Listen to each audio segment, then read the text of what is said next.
স্বামী বাসায় ঢুকলে তর্ক করতে হবে কেন? তর্ক করেন কেন? স্বামী বাসায় ঢুকার সাথে সাথে ঘ্যান ঘ্যান প্যান প্যান করতে হবে কেন? ঘ্যান ঘ্যান প্যান প্যান করেন কেন?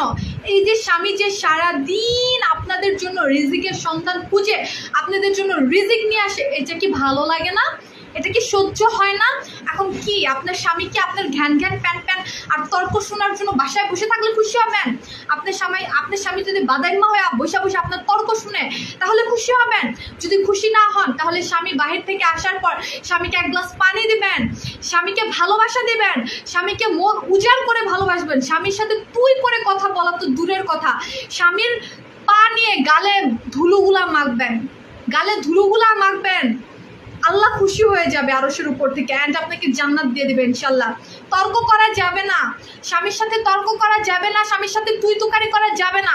স্বামীর বাবা মার সাথে অযথা লেগে স্বামীর কাছে অযথা নালিশ দেওয়া যাবে না। স্বামীকে ভালোবাসতে শিখতে হবে, স্বামীর পাশাপাশি স্বামীর বাবা মাকেও ভালোবাসতে শিখতে হবে, তাদের শ্রদ্ধা করতে হবে, তারা আপনার থেকে অনেক বড়। সো ভালো হয়ে যান।